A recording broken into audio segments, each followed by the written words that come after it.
The following is a presentation of the Matt Talk Podcast Network.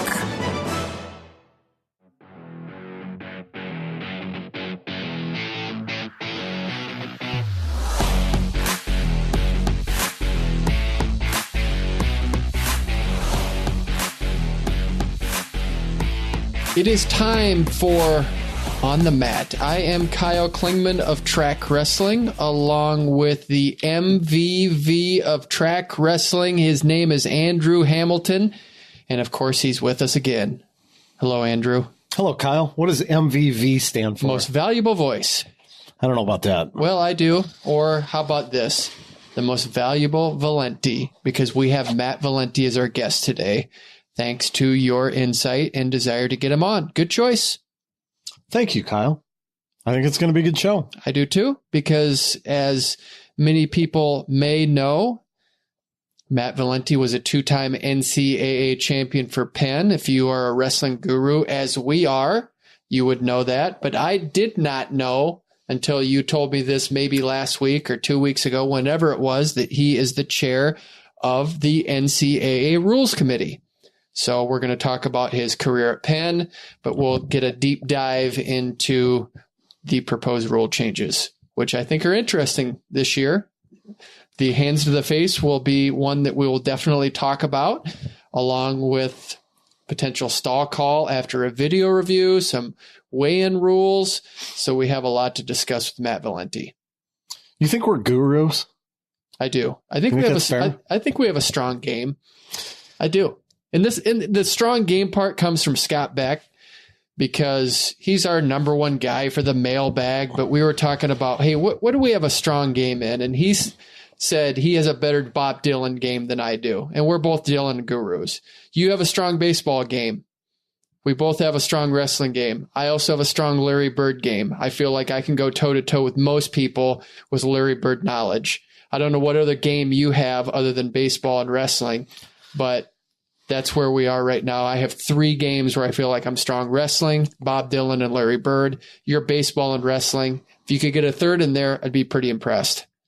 Back when I was in college, probably I think my sophomore year in college, lived me and another one of my teammates lived on the bottom half of a duplex, and then there were 2 of our teammates upstairs.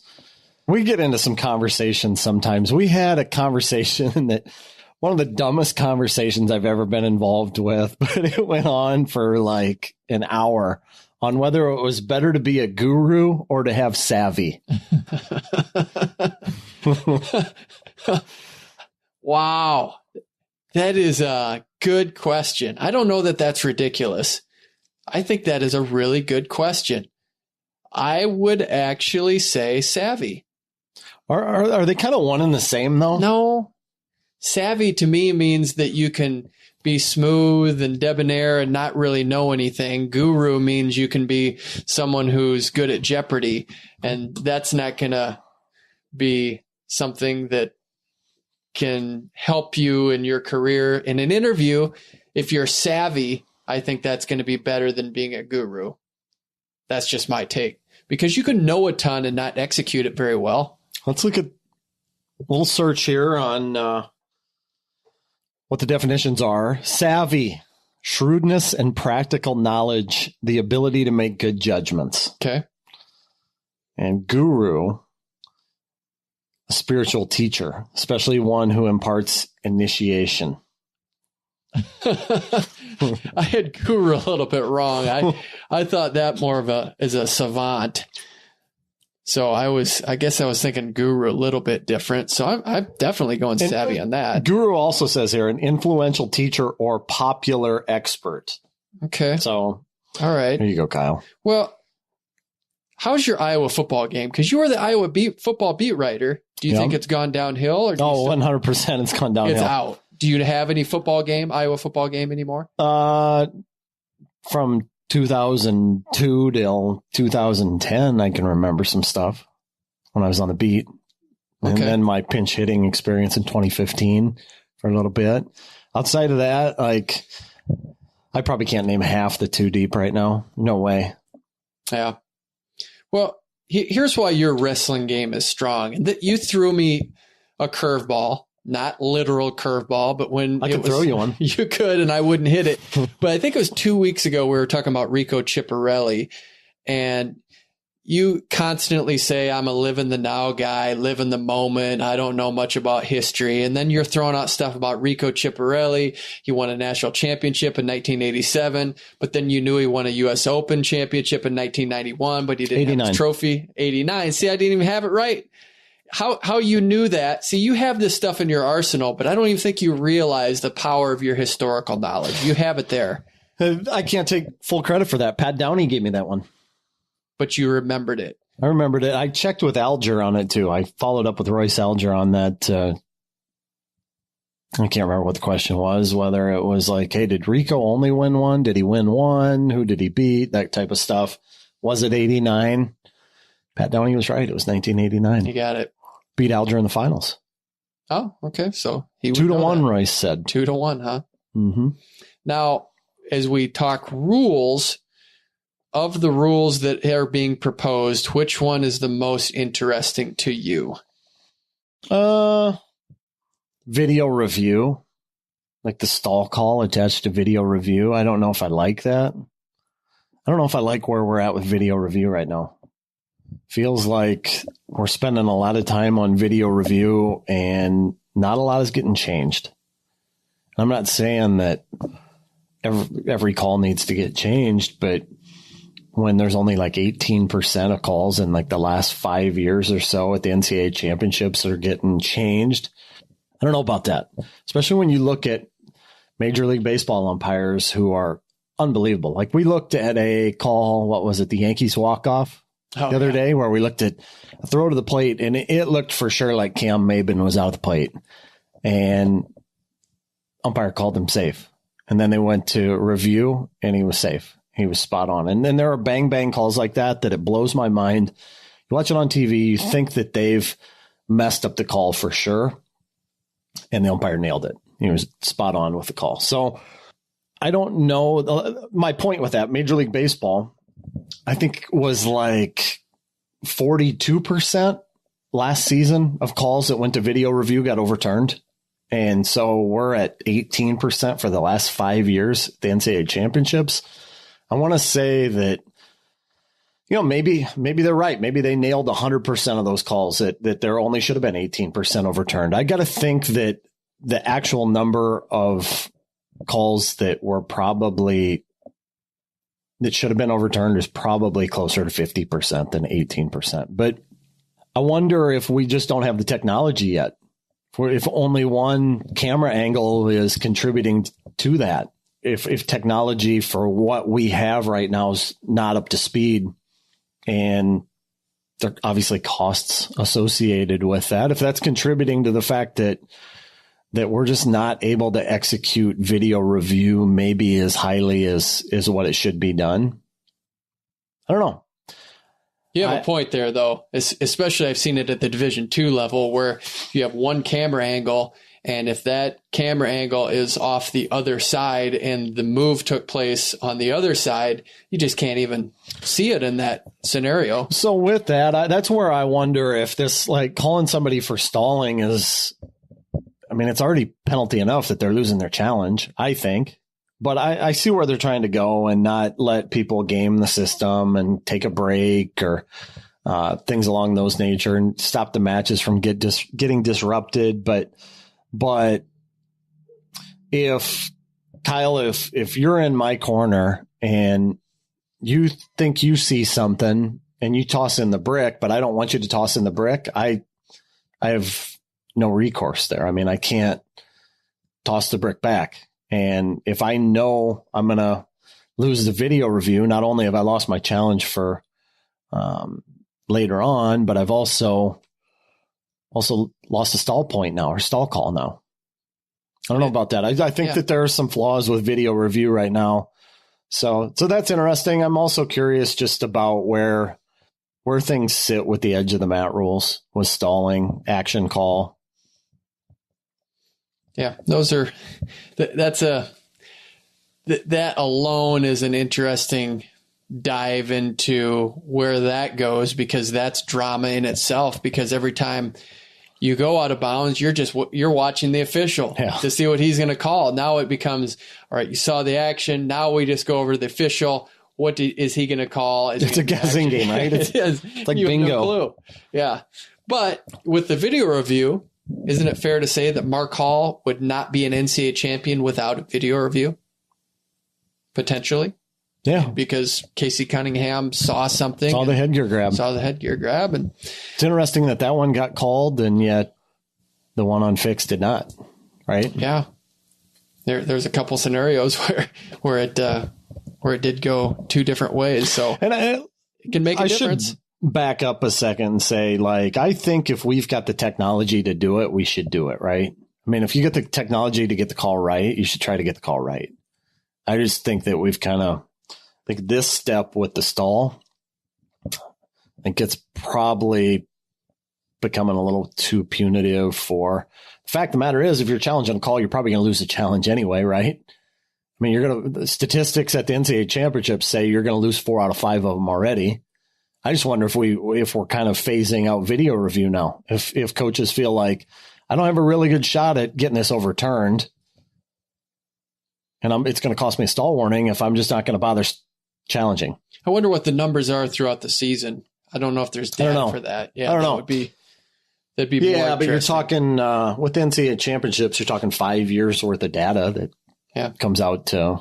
That's a pretty good sample size, I would say. Yeah, sure is, and that's when it matters the most. Roughly 5. I don't know what it is. 400, 500 calls in there. Yeah. Now, as we trek on to what's coming up, and that's the World Team Trials, we're in a situation where, once again, it's great to be the medalist on top right now. And we discussed a little bit last week about the scenario with Joe Colon being the guy on top. He gets to wait out for Final X. He did lose the match to Nick Siriano, but the history of the World Team Trials and how it's come about, I think that, of course, the world medalist or that scenario, I think you remember, I think it was 07, no, maybe 08 when Andy Rovat pinned Muhammad Lawal. And I think Lawal was either the returning world team member, something happened there, and Rovat pinned him in the semis. They're just trying to get away from having your best guy have a fluke scenario where he does not make the team. I hope that we see this process through. This is our second year to try it, where we actually have 3 processes in place. You have the U.S. Open, you have the World Team Trials Challenge Tournament, and then you have the Final X product on 2 different dates. So actually 4 different dates for this. I think it's working. I think people have come around on it a little bit this year. I think people were questioning what that would look like, but I think once you dig in, people get more comfortable with it. I don't think there's as much blowback as last year where people were saying it was so great in 2017. What are we doing messing with this? I think people are a little bit more comfortable with it this year. Yeah, I do too. And I think the move from 3 sites to 2 is a positive one. I would almost rather see this become like an NCAA championship deal where it's a full weekend in one site where you can plan it out and you can go watch wrestling like Friday, Saturday, Sunday and see everybody competing for a spot, all 30 world team spots on the line in one weekend at the same place. But I do think the move from 3 to 2 is positive. I think that, getting people on a level playing field where you're not competing throughout the weekend or throughout one day just to get to somebody who's been sitting there for entire day and rested and fresh. I think that's probably good. I think we can build storylines this way. I think there are a lot of positives to it. I like it now. To your point about the reward, being able to sit to the finals, that's great. I think it's the way it should be, probably, that you ought to get a reward for what you did the previous year. And they have scaled it back. Remember what it used to be? It used to be that if you went and won a world medal, let's say Burroughs and Andrew Howe, for example, in 2012, the Olympic trials, I think if memory serves me correct, if Andrew Howe had beaten Burroughs in the Olympic trials in 2012, that wouldn't have put him on the Olympic team. He still would have had to go to another tournament after the fact and finish higher in the bracket than Burroughs. Remember that? Right. I do. Now that you say that, I completely forgot about it. But yeah, they really made sure that it was favoring the world medalist. Boy, I'd completely forgotten about that. So once again, your memory, you're talking about how you savvy. Yeah, it's savvy. You've got a good memory on that one. But yeah, that was a scenario that happened there for a while. But it's been an interesting history because it's gone back and forth. You can go way back when it was a ladder forming tournament. You had to go best 2 out of 3, best 2 out of 3, best 2 out of 3. And then the guy sitting on the top had to go through guys that went through a best 2 out of 3. So there was tons of scenarios. And you go back to the Gable era, and there was a different scenario where you had to wrestle tons of guys just to make the team. So really, that world medal absolutely puts you in a position because you don't have to wrestle the entire season until Final X, hypothetically. Yeah. You probably look at Gilman. Yeah. Gilman lost a 1-point match in the bronze medal match. And so instead of sitting in Final X right now, he's had to go to Vegas for the Open, where he could have put himself into Final X for that, but he lost a fix, of course. And now he's got to go to Raleigh. So Kyle Dake is a world champion. He hasn't wrestled this year, to my knowledge. I don't think he's wrestled this season. And he's got a nice run to the finals. He's guaranteed a national team spot, and he could possibly make it. And he hasn't wrestled at all this year. So just huge incentive to make that world team and get there. Huge incentive. And I like what they've done for 2020. We touched upon this on I think last week, where they've come up with an incentive system to keep athletes who are at non-Olympic weights for this year. Where Dake, for instance, or Jaden Cox, if they were wanting to get in the sit-out position for 2020, they'd probably look at Kyle might move down to 74 for this year and try to beat Burroughs, try to win that spot for 74 kilos, and then go on to the World Championships. And if he wins a medal at 74 kilos, he's sitting in the finals. Well, I think USA Wrestling could foresee this being an issue for 2019 and 2020. And so they came up with an incentive system now where guys like Dake and Jaden Cox, if they make the team again and they go on and they win world medals, they're going to be sitting in the semifinals at whatever weight they choose next year, which I think is a pretty good solution. And semifinals of the challenge tournament. And then you get a guy like Cody Brewer who's saying, I probably can't make 125.5 or 57 kilos.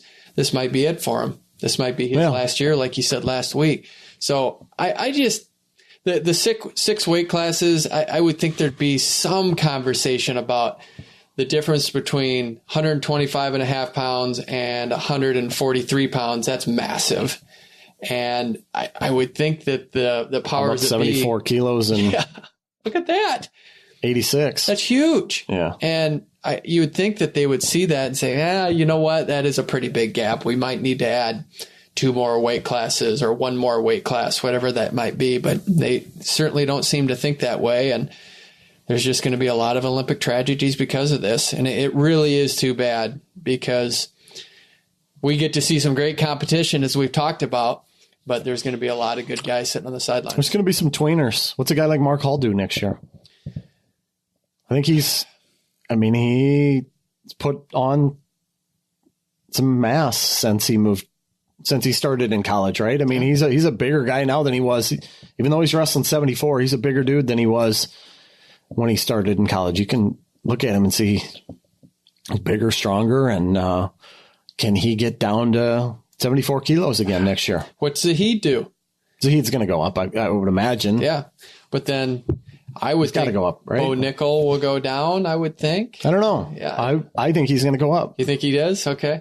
But I thought Cox was going to go up, but he's indicated, or Kevin Jackson indicated, he's going to go down. So I think as soon as you start guessing these things, it could be wrong. I mean, we could be being played here a little bit, and that's fine. You don't know what they're going to do. I think Cox is going to go down. I think that's he feels the best, just based on what Kevin said about, hey, he's lean right now. He's trim, and he does look trim right now. He looks fantastic.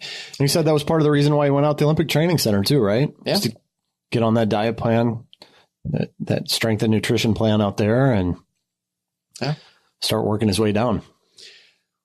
talk briefly here before we get to Matt Valenti about the Greco side, the women's side? Are there a couple people, maybe other than Adam Kuhn on the Greco side? I think everyone is excited about that storyline, but is there anyone that maybe strikes you as someone that we should watch? Well, I'm intrigued to see what some of the women who have represented the U.S. in the past, who are getting put in the World Team Trials Challenge tournament, Haley Agello, Victoria Anthony, how they come along. Victoria Anthony was 5th at the World Championships twice. Haley Agello was, was it the Olympic quarterfinals? She was beating the eventual champ with about a minute and a half to go. So, I mean, they're high-level performers that didn't make the team last year, but I don't think they're so far removed from high-level success that they couldn't be world medalists this year if they can manage to win the tournament this weekend and go on and win a couple at Final X. How about Helen Maroulis? I think she's going to compete, to my understanding. Right? I don't think so, Kyle. Okay. I don't think so. I think based on what I've seen on social media, she indicated that she's not going to be ready. Okay. So she's out for this season. Yep. Yeah. That's the indication I got. Okay. Greco side, of course, everyone, I mean, Kamal Bey is a star. This guy's just as dynamic as you get. I think, what do we talk about? He's like that Bo Jackson where you just want to watch him. You just want to watch what he does. No doubt. There's always that guy in every sport that you just want to watch, regardless of if it's your team or not. And Kamal Bey is that guy. I'd say of the 30 world team members, if you could just say whoever they are, let's say Kamal Bey makes the team, I would say Kamal Bey would be that guy that you just want to say, I want to see what happens here, win or lose. He's the guy that makes you hold your breath more than anyone. You could probably throw a Kyle Dake in there with some of his throws too, but with Kamal, you know it's coming because you know he's looking for the big move. That's the thing for him is just, we've seen at the world level here, U23 in 2017 and Junior Worlds last year in the semifinals and Senior Worlds. He got it going at times in those tournaments, but it's going to be harder the higher he tries to go on the ladder, that he's getting scouted more. Guys are trying to figure out ways to slow him down. And can he hit some singles instead of 450-foot homers? Because he can hit 450-foot homers, but those are going to be a little bit harder to come by against top-level guys. Who would you compare him to in baseball? Who's his baseball equivalent? Let's take Bo Jackson out of the mix. Joey Gallo hits a lot of long home runs. So he's the Joey Gallo. I don't know. Who else could we compare Kamal Bey to? I mean, is Mark McGwire applicable? That's probably fair. Yeah. I mean, he's got to become the home run king, though, first, right? I mean, He did it at the junior level. He's got to have that same level of success at U23 and senior level, too. I think he can. All right. As we just wrap this up, World Team Trials, I think it's one of the best events you can go to. I don't know if I'd compare it to the NCAA championships for the pop and circumstance, but it's a great event. It's one of the best you can go to. It's not quite up to the level. Did I say pop? It might be pomp. Yeah, pomp. It's kind of like that Seinfeld episode. Are you a Seinfeld guy at all? I used to be a little bit. A little bit. It was the statute of limitation, and Kramer thought it was statue. So I just said pop of circumstance or pop and circumstances. I'm glad I caught myself. It's pomp. So pomp and circumstance of the NCAA. Savvy move right there, Kyle, catching yourself. It's not quite like that, but the wrestling is as good as you're going to find. I wish more people would get on board with that and find this. So I'm hoping there's a good turnout in Raleigh. Me too. And the other thing we haven't even talked about is the Junior World Team Trials. Yeah. There'll be some high-level performers there. So eager to see what the team looks like that'll represent the United States over in Estonia in August. I'm eager to talk to our most valuable Valenti. How about we get to Matt Valenti, Andrew Hamilton? Let's do it. Our guest today is a two-time NCAA wrestling champion for Pennsylvania. He's also an associate athletic director there, and now he is the committee chair for rules of the NCAA. His name is Matt Valenti, and he's with us. How are you, Matt? I'm doing very well, thank you. Great to have you on. What have you been doing these days? I know you're athletic director right now. How do you like that gig? It's not too bad. It's been a fun experience for me to really get to see this side of the athletic world. There's not a ton of wrestlers that are in administration around the country, so just proud to be one of our community trying to do some good on this end. Is this something you envisioned yourself going down this avenue, or did you just kind of wind up here, Matt? How did you wind up in this position? Sure. So obviously I started in coaching right after graduation and started a degree, my first year coaching up at Columbia University when I was there. It was a master's degree in sport management and had the opportunity to learn from some really fantastic professors, one of whom was actually the director of athletics up at Columbia at that point in time. And I think that was the first point where I started to realize this could be a path for me for the future.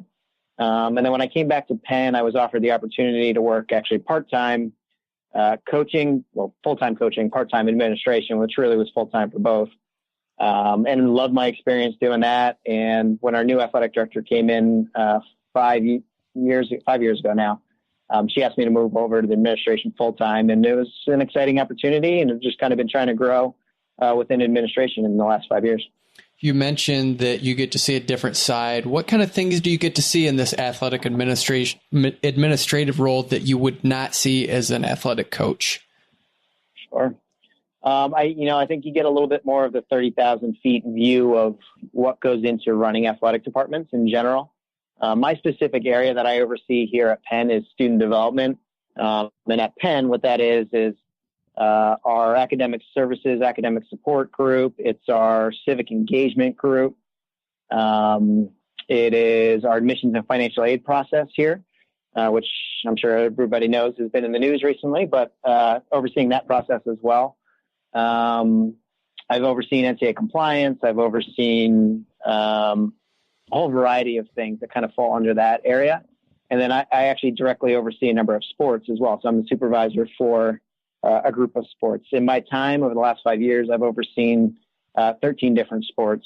So I've had the opportunity to kind of learn about a wide range of different sports and kind of how they fall into the NCAA, Olympic sports, you name it in general. So it's been kind of cool to experience a little bit of all of that and see how that all plays into the NCAA model and into the Ivy League model and into the model here at Penn too. Matt, when you're in wrestling as deep as you were, you're talking about pretty much your entire lifetime up until this point is spent in wrestling rooms. What's it like not being in there on a daily basis anymore? I tell you, one of the things I really miss about being in the wrestling room is how black and white things were there. You know, it's a very simple formula for us in wrestling. You either win or you lose, or you do your best or you don't. When you get to the administrative side of things are very rarely black and white anymore. There's a lot of gray mixed in, and it's a different world. And not everybody views everything the same way you do when you come from the world of wrestling. So, I definitely miss it at times. And fortunately, I'm still around wrestling quite a bit, which helps. One of the sports that I oversee and have for the last few years has been wrestling. So, I have the opportunity to be around the program, be at matches all the time, be pretty tuned in with what's going on. You mentioned that you have overseen 13 sports. Of course, when there's always an athletic administrative role, wrestling always wants attention, but you can't know all of the sports intimately. How do you make sure there's a standard there for the rest of the sports, even though you might not know the sport very well? So I try and make a concerted effort to immerse myself in as many sports as possible when I oversee those sports. So over the years, I don't oversee squash anymore, but I really immersed myself in the world of squash and really came to enjoy the sport quite a bit. Spent a lot of time learning about it, understanding the rules inside and out, where the best talent in the world comes from. How do you build a successful squash program? And that's just one example of kind of the sports that I've dug into and tried to understand. And I do try and do that with all of my sports so that I can understand the challenges that our student athletes face and understand the challenges that our coaches face in those sports and coming from a coaching background, in many ways I can relate to the struggles and the challenges that our coaches go through, no matter what the sport. And it's been a cool and unique opportunity for me to really kind of dive into that head first and learn something a little bit different. Isn't it funny to think that in 2013, squash and wrestling were going head to head for that final spot to make the Olympics? Yeah, it's, for me, it was ironic because in 2014, I got assigned squash as one of the sports that I oversee. Yeah. And in getting to know that sport, I actually started to feel worse and worse for squash and them not being in the Olympics. Because understanding and appreciating how difficult that sport is, it probably should be. It is a really challenging sport, and to watch it played at a high level is absolutely amazing. And in many ways, there's a lot of parallels between squash and wrestling that most people wouldn't understand from the outside. So it's a little bit of a bummer to know that, we had to knock them out at the end of the day, although my heart will always be with wrestling on that one. I'd be interested to know the parallels. I would never guess that. What are those parallels? I think most of it is probably psychological and kind of the mental challenge of it. A squash match can go up to 3 hours, and it's very black and white. You either win or you lose. And these guys, it's about what pace you play at. It's about, how hard you can hit a different stroke. It's about your technique in this way and how you can play to your strengths, but your partner's weaknesses or your opponent's weaknesses. And I've seen some matches that actually get pretty physical, and our squash coach here at Penn likes to joke that on the men's side, he really likes to find squash players that are built like wrestlers, because they end up being better in college because they can kind of push guys around a little bit more. So it's been pretty cool to see some of that parallel. Your wife is a gymnastics coach. Do you guys ever get in arguments about wrestling needing more coverage and gymnastics shouldn't be on as much? I fortunately, we don't argue very much. I think we're very complementary sports in general. I think wrestling is the toughest male sport out there. And I would put men's gymnasts up there with wrestling. But, now that women's wrestling is growing, the argument has basically been that, well, women's wrestling is giving gymnastics a run for their money. It's the toughest women's sport out there. Because what those gymnasts put their bodies through and how hard they work and, the amount of time and effort that goes into being a high-level gymnast is very close to what we do in the sport of wrestling to be successful in our sport. So more often than not, we're aligned, but we've had some healthy arguments around those sports for sure. You chose to go to Penn for your college education. Interesting choice. It's not necessarily a school that's pumping out a ton of NCAA champions. You had Dick DiBattista back in the day, and then Brett Motter. Of course, Brandon Slay was a two-time finalist, and you're the most recent. You won 2 championships, one in 06, one in 07. Why did you decide to go to Penn? Sure. So it was probably a accumulation of a number of factors for me. The main one being is I wanted that balance of academics and athletics that really mattered to me in my career. And, I was trying to take the 40-year view rather than the 4-year view of, what happens once I'm done wrestling and what's going to set me up best for life after wrestling. As much as I love the sport, you can only go so far and you can only stay in it for so long. In our lifetimes, we've been fortunate to see some amazing wrestlers who have made a solid living through the sport, but, Jordan Burroughs, loving to death. He's kicking butt and, he may go down as the greatest in the history of our sport. But even he recognizes, that's a finite amount of time that you can do that and be in that sport. And, it's about what comes after that. So that definitely factored into it for me. My dad actually wrestled at Princeton University. So I had a connection to Ivy League wrestling in general. But at that point in time, Penn was actually pretty darn good. In 2001, 2002, during that season when I was being recruited, Penn wrestled Iowa 3 times that year, I believe. And all 3 dual meets were within 3 points. So they were going toe-to-toe with some of the best teams in the country. 2002 at the NCAAs in Albany, and Penn actually finished, I believe, 8th that year in the NCAA. So it was the ideal combination of wrestling and academics at that point. And I, in many ways, jump-started the Ivy League and kind of how good the Ivy League wrestling landscape is right now. I mean, we've got 6 wrestling programs in the Ivy League. And, I think it's only a matter of time before all 6 are top 20 in the country. And that's just something we pride ourselves in. And it was something I prided myself in back then, of being able to balance both at a high level and be successful at both at a high level.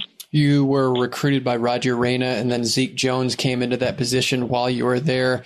And I can remember Zeke saying that he was like a chicken with his head cut off, and that he really needed you to guide him and get him through. What do you remember about that transition?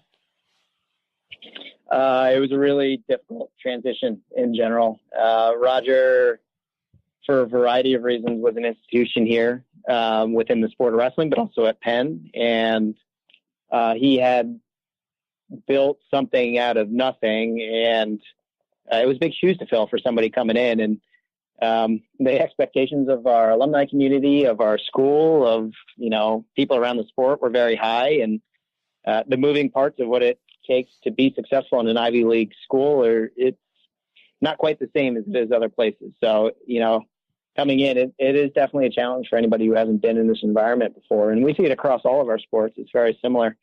And Zeke, I think, felt a lot of that too. And,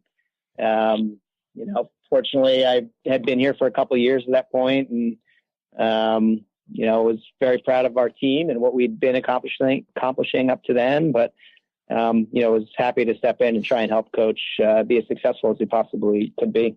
Was it a good relationship with Zeke? Absolutely. It's hard not to have a good relationship with anybody who's in your corner for 2 national finals. Now, with Zeke Jones, was he talking about RTCs at that point in time? He's one of the people that came up with the concept. Was it being developed at Penn?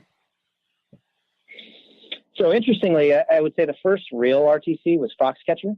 And obviously, the history of Foxcatcher isn't great, but if you look back in time, Dave Schultz and all the guys that were training at Foxcatcher actually used to train out of the Penn wrestling room for a long period of time while Foxcatcher was still running. And then even after Foxcatcher dissolved, the Dave Schultz Wrestling Club had a lot of Olympic level guys that were training out of our room here at Penn. So we kind of had that concept and that framework built out years ago. And I think Zeke was kind of inspired by that thought process when he was kind of looking at RTCs and how that could impact our sport at the highest level. And, fortunately he carried that along with him when he went over to USA Wrestling and started to implement what became a pretty robust RTC concept. As far as winning 2 national championships, you beat some pretty good guys along the way. You won titles at 133 pounds, as we said, in 06 and 07. When you won your first one, you were the first one since Brett Matter, but you're the only third in program history. What was that like? What'd that feel like when you finally got it done? It was pretty amazing. And my favorite memory in all of that is actually after my second title in 2007, we had a team banquet, and we brought back all 3 of the NCAA champs, including Dick DiBattista. And I have a picture of Dick DiBattista, Brett Matter, and myself, and just being in the presence of those 2 was mind blowing for me. And it was just such a cool experience. And, I'll never forget, I said hi to Dick DiBattista and shook his hand, and the guy had the biggest, strongest hands of any human being I've ever met in my life. He shook my hand, and I'm pretty sure every bone in my hand and my elbow and my shoulder cracked because his grip was so darn strong. And he was 80 some odd years old at that point. So it was just an amazing experience for me to get to kind of see that tradition in real life and just to be able to be considered to be a part of that. You won your titles at 133 pounds. You're from New Jersey. This year's 133-pound NCAA champion, Nick Suriano, also from New Jersey. How would you take that guy down?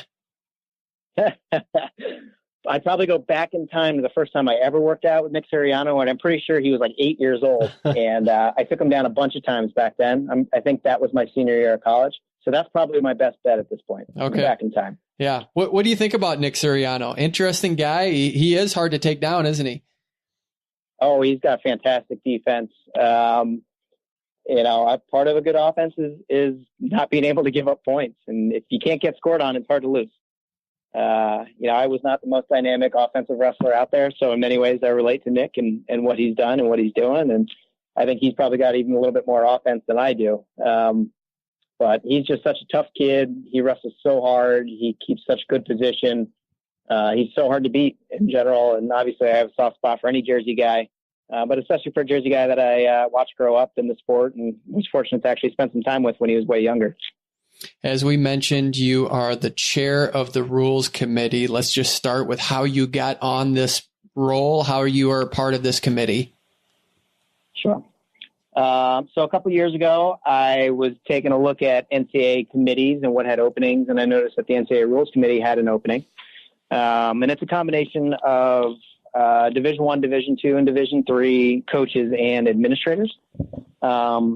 And I felt like I could be a good fit for it. And fortunately, the Ivy League office nominated me for the committee, and I ultimately was selected to be one of the members. And I joined while Mark Branch was the chair of the committee. Joined in a rules change year, so that was 3 years ago now. Non-rules change year. And then got to go through a rules change year with Mark at the helm as the committee chair. And just was a really cool experience to kind of understand everything that goes into the rules of our sport. Because I was definitely one of those people, both as a coach and as a fan, who is watching the sport and, annoyed at this call and that call and, why are the rules this way and what are these stupid people thinking here? And, getting to understand a little bit more of what goes into it all. It was definitely a eye-opening and interesting experience for me. Matt, what's the most enlightening thing? When you talk about misconceptions, maybe what are the greatest misconceptions out there that the common wrestling fan doesn't understand about the way rules are put into place? Sure. I think there's probably two. One is that the committee just kind of comes up with rules on a whim and just kind of does whatever we feel like doing at any given time. And then the other is that we have a lot more power than we do. So a lot of the things that people are frustrated with, they think are all rules committee things. They actually aren't our committee. They're a separate committee that oversees some of those. So we have a pretty limited scope of what we can do. But I would say those are probably the two main things that we see. What does a rule committee meeting look like when you're in this? What does it look like? How much time does it take? Take us through a typical meeting. Sure. So it kind of depends on the year. Every month of every year, we have monthly phone calls, teleconference calls, where we talk through any variety of things that pop up in the month prior, and then think about things we need to be thinking about for the month going forward. And then every other year is a rules change year. So we only change rules officially every 2 years. And then in every April, we get together and meet for 2 to 3 days, depending on the year. It's a shorter period for the non-rules change years, but the rules change years, a year like this year, we end up meeting for basically 3 full days. We spend about 12 hours a day in meetings, talking through any number of things, listening to presentations on topics that are relevant to some of the rules changes. And then the third day, we end up spending probably another 4 or 5 hours walking through anything else that needs to be walked through during that time. There are some recommendations right now. If you wouldn't mind, let's go through them. I think the first one that comes to mind is the video review, that if you lose a challenge video review, there will be a stalling call. Why did you think that was a good idea? So this one was a really challenging one for us. We spent a lot of time talking about this. And I should point out that the proposals that are out right now are actually out as proposals only at the moment. They still have 2 levels of approval to go through before anything gets approved. So at the moment, they're still proposals. But the video review one was an interesting challenge for us. The rule that was actually proposed to us by our membership, and that's where 95% of all rules proposals come from, is the NCAA sends questions out to coaches requesting any proposals that they may have for rules changes in that given rules change cycle.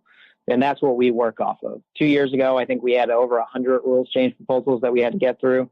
This year, the number was a little bit lower. But the video review or the video challenge was an interesting one. There were a variety of proposals around it, wide ranging too. Some people wanted a full team point taken no matter what. Some people wanted it gone entirely. Others wanted more challenge bricks available. So, we see a little bit of everything. And we talked about this one at length in the meetings about just how do we do this in a way where we're trying not to punish the student athlete in this, but we also want to make sure it's just not being abused because of gamesmanship and coaches trying to, get a break for a wrestler, or they're like, at the end of the period, I'm going to throw it anyway. And you kind of take away from the victory, the guy who won, or, some of the kind of frivolous things that are happening that, yes, they're not super common, but they're common enough that it kind of disrupts the match and disrupts tournaments, disrupts dual meets. And, it's just not a great aspect and a great look for the sport. So we talked about a variety of things. It was not an easy one. We were not all unanimous on which direction we were going. It took a lot of conversation, and the stalling warning we felt like was one that could hopefully eliminate some of the frivolous aspects of it, not have too much of a punishment at the end of the day, but also make it a serious enough thing that you're just not throwing it just because. So we're trying to strike that balance as best we could, and it was definitely a hard one for sure. So, Matt, just for clarity's sake, if a coach throws a challenge brick in and the wrestler doesn't want it, they don't have the option to pull it back, do they? As the rules currently stand, that is correct. That is not an option. Okay. Now, as far as this goes, because video review really has changed the sport. When you think back to the days of just wearing down an opponent and you're just able to break him, it seems like a video review is just an opportunity to do that. It was replaced by a coach going to the side and arguing a call. Maybe he didn't agree with it, but there's just always ways to get your athlete a break. And this has been one of them. Is that part of the narrative? Is that part of the conversation you have had in these rules conversations? I mean, part of yes and no. I mean, I think we view it less so from trying to break a guy, but more so from just general disrupting a match and delaying matches. And, you're seeing reviews take forever, or you're seeing a challenge thrown where a coach is challenging a stalling call. Well, that's a total judgment call. And of course, an official is not going to overturn a stalling call, but it's like, well, why would you even challenge that at that point in time? It's a judgment call. So you get a little bit of that gamesmanship, and it in many ways was similar to when coaches used to go to the table and argue, and now there were some rules put in place that are trying to limit that side of things, and we're just trying to always adjust and adapt to make the product that's out on the mat as good as it possibly can be, and support our student athletes in that too, and that we don't want one guy who's got momentum to suddenly lose momentum because there's an arbitrary challenge brick thrown, and trying to kind of balance that gamesmanship side of it against making sure the calls are the right calls on the mat at the same time. So it's all very interesting to work through. Was there much serious discussion given to just doing away with video review altogether? We did talk about it. Absolutely. But I don't think we got very far on that thought process. I think that there is some merit in the challenge process, and have been some really important calls that have been overturned that impacted big matches, and for the right reasons too. So, for as much as we're focused on the negative aspect of what's happening, it's had a lot of positives to it too. And, those are the things that, you don't want to get rid of because, you want the right person to win at the end of the day. And if it's helping to get that result, then, that's what you want. The next big one, medical forfeits. Now they will count, according to the recommendation, you're saying that a medical forfeit would count as a loss on a wrestler's record. I like this as a recommendation. What was the thought process behind making this happen? This is another one that was a little bit challenging. Part of this was trying to be consistent across injury defaults and medical forfeits. So injury default already counted as a win for the guy who moves on, a loss for the guy who takes the injury default. Trying to align those a little bit more, but also trying to discourage wrestlers who are not healthy enough to complete a tournament to enter tournaments in the first place. So if you know going into a tournament that a wrestler just can't wrestle, or maybe able to only get a couple minutes out of a match and then they're not going to be able to wrestle at the end of the day, then just don't enter that wrestler in the tournament and make sure they get healthy. And that's really, I think, the basis of it is, we want to make sure that the wrestlers that are getting out on the mat at the end of the day are the healthy wrestlers who are safe enough and healthy enough to be wrestling and not putting themselves at risk.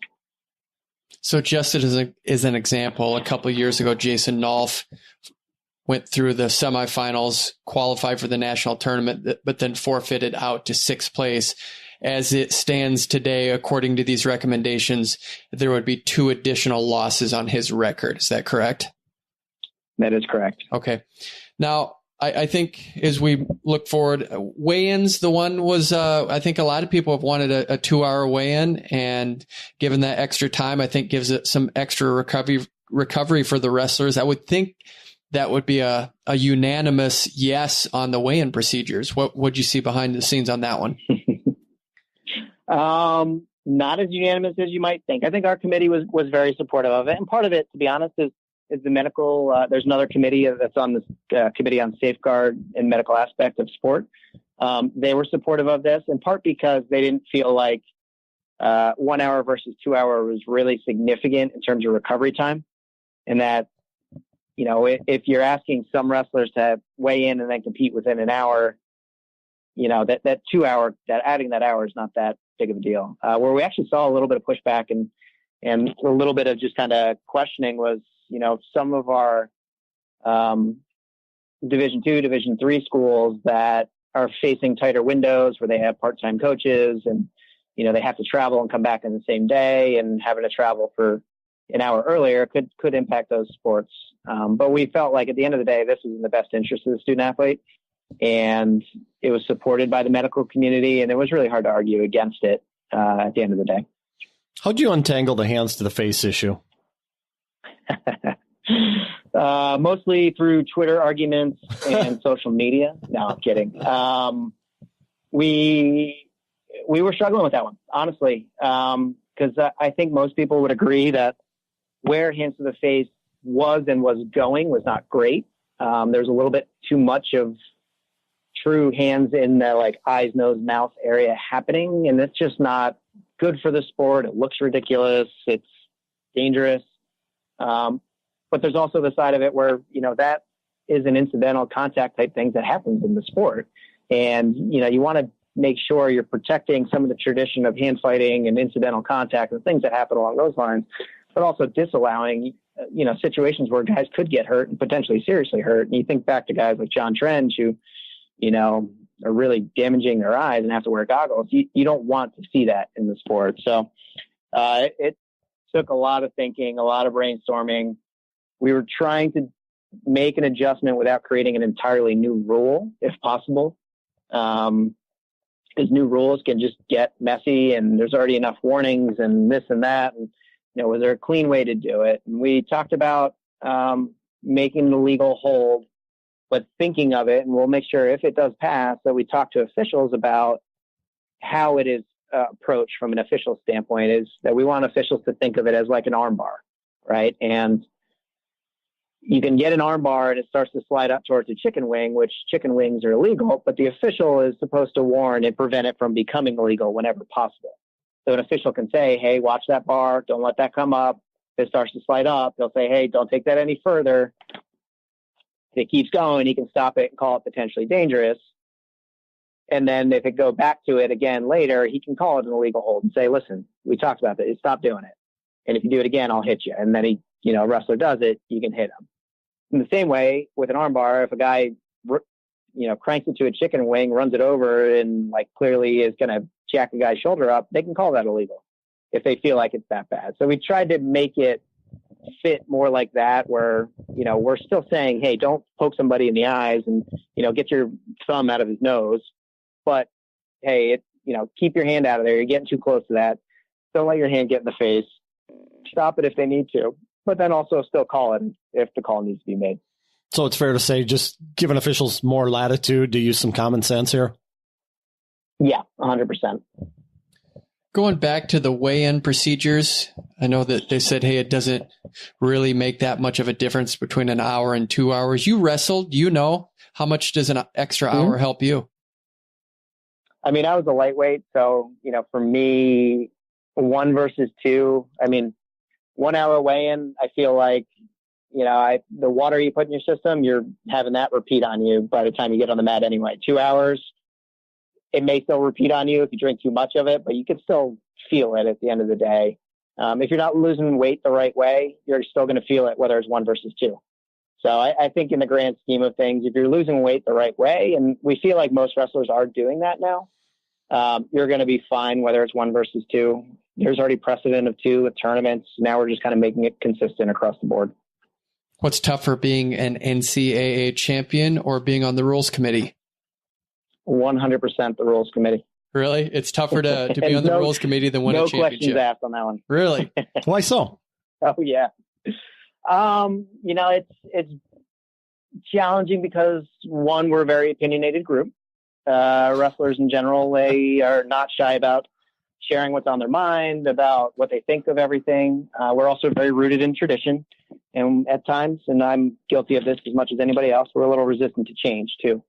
And it's trying to strike that balance and figure out how to better the sport, protect the wrestlers at the same time, but have a good product and make it exciting, but make sure we're following the NCAA guidelines. And, there's just so many moving parts that go into it. And, we have some great members of the NCAA Rules Committee who I've just had an absolute blast working with. And, as much as I enjoy working with all of these guys, we aren't all necessarily on the same page all the time. And, it's about trying to figure out how to compromise in some of these things, or what works best, go in this direction or that direction.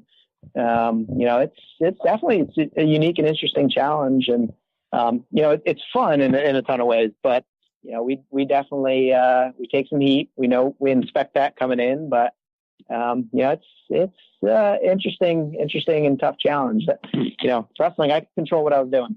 I knew when I stepped out of the mat, everything was in my control. This one, I gotta try and convince a group of us to all fly in the same direction. And, it's tough for sure, but it's all been good. It's been a great experience for me. Matt, earlier in the show, we talked about black and white versus shades of gray.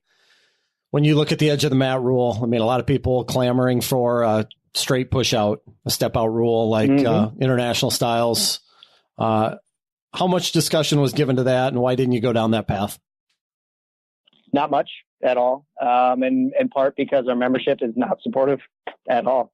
You guys actually would be surprised. And I'm shocked every year that it comes up, because from the first year I came on the rules committee to now, I was convinced coaches were like 100% behind it, and they're not at all. And I think part of why, and the devil's in the details here a little bit, the average match time before the out of bounds stalling came into play was really pushing like 8 minutes for a 7-minute match.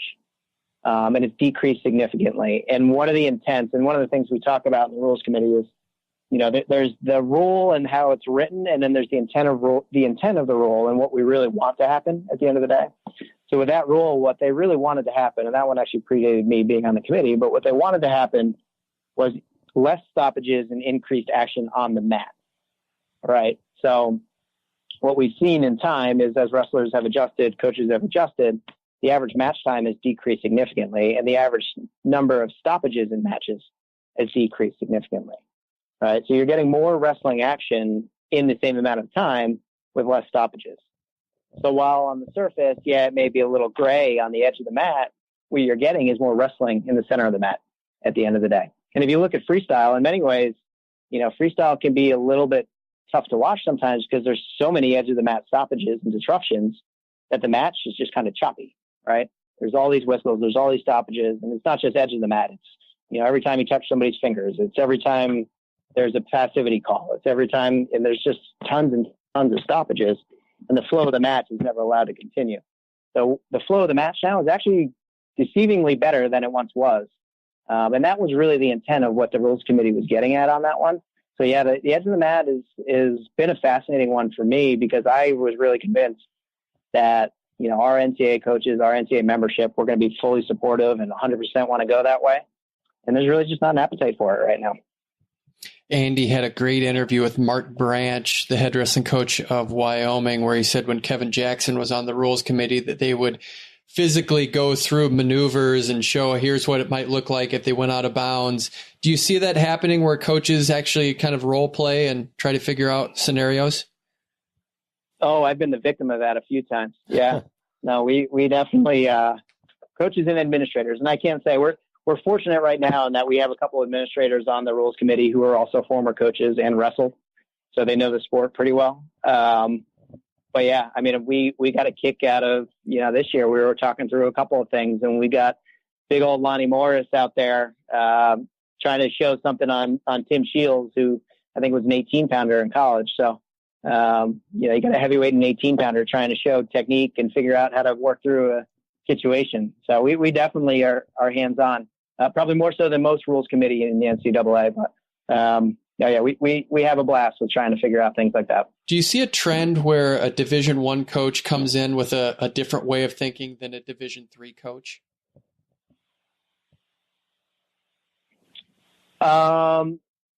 We see that in general, I think, on the rules committee is that Division I coaches, Division III coaches have slightly different approaches to various things. I think across the board, when it comes to the strict rules and kind of how the sport happens, guys are much more in tune than you might think on the surface. But part of the challenge and part of what we work through is, as we look at rules, there are a lot of factors that go into it, and rules that fit all divisions are a big part of it, right? So you talk about third-party independent reviewer, right? We have stopped short intentionally from mandating independent reviewers because of the financial impact that it would have. And it would be unfair to Division II and Division III to say, if you want video review, you also have to pay for independent review, right? And that's why it's been left up to the tournament committees and tournament hosts to make the decision of whether they want to pay for it or not. It's because we want to make sure we're being fair across all divisions and being supportive of all of our programs. As you know, women's freestyle is wrestled in freestyle at the collegiate level and internationally, of course. But with the influx of opportunities for women, and we hope those happen, of course, that gets executed in a freestyle system. Do you see that being a problem in 10 years as we try to merge those two ideals together?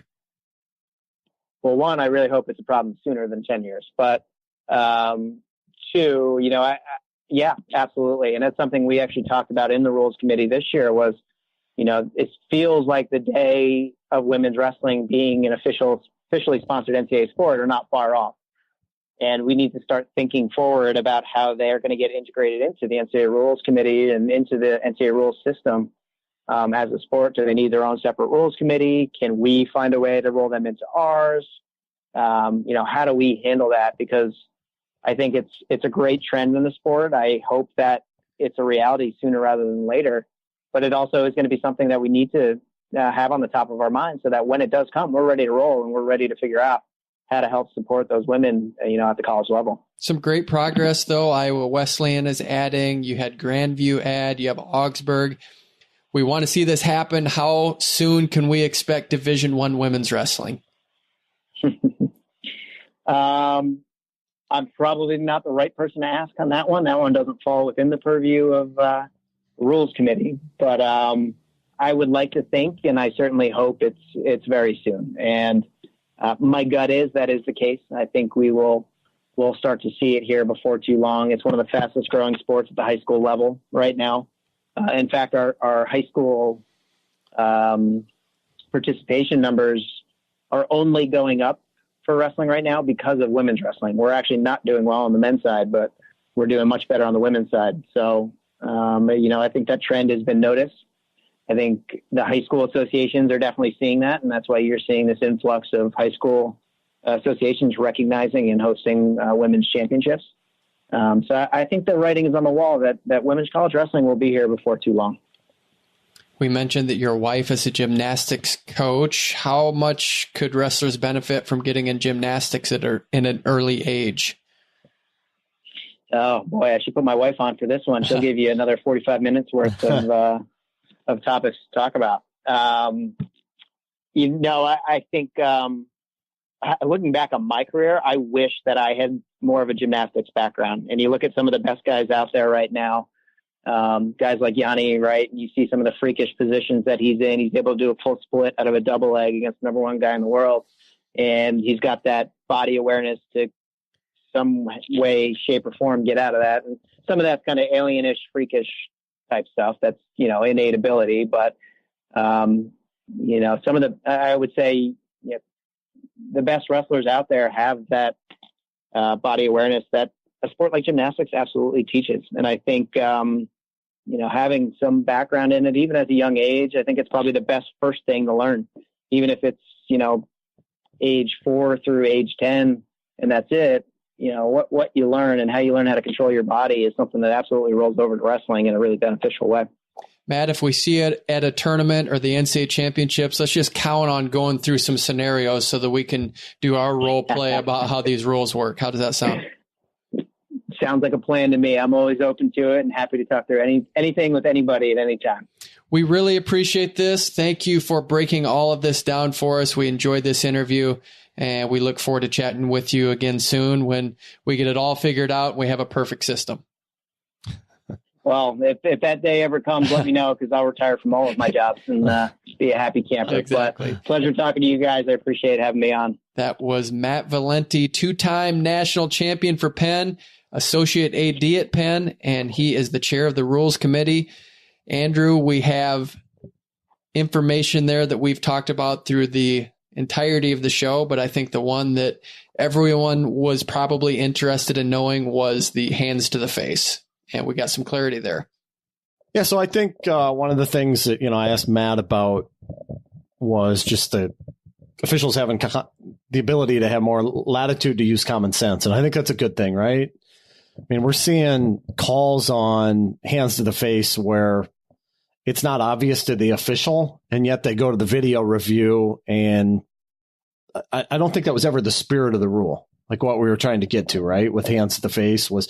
I think what they were trying to get to in the beginning was just to eliminate the obvious jab to the nose and triangle area there to disrupt the opponent's timing and things like that, to frustrate an opponent. And so it's good that we're seeing that they have the latitude now to use a little common sense. What was incidental? What was intentional?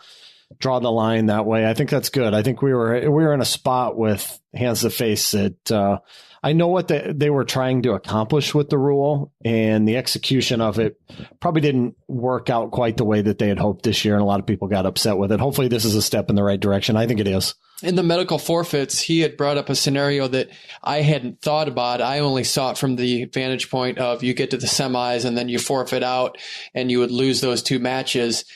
He brought up the point that, hey, maybe you just want to get a couple matches and then you forfeit out the rest of the way. Those would also be losses. So I think that rule of any is going to change how coaches prepare athletes for the remainder of the season. I think that one really is a game changer because you are going to see tangible effects on the sport because of that rule.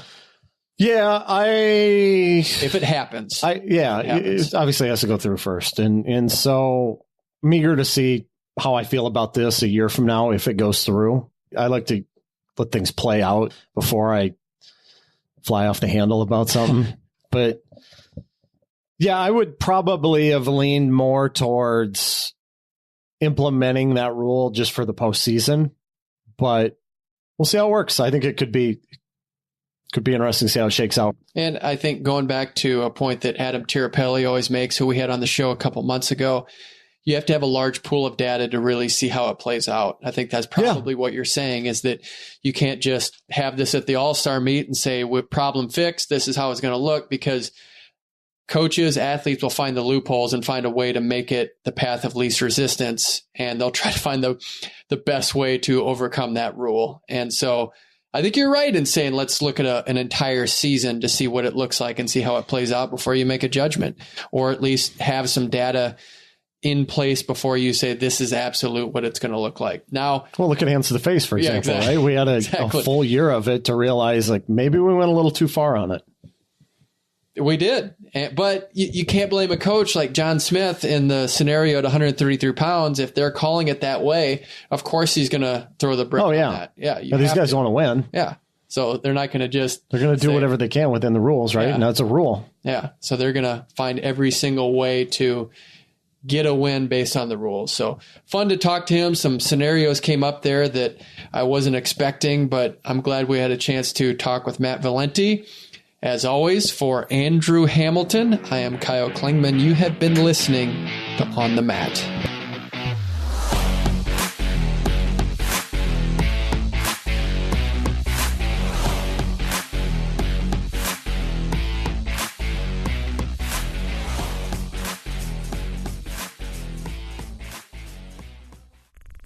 This show is part of the Matt Talk Podcast Network. For more wrestling podcasts, head over to MattTalkOnline.com.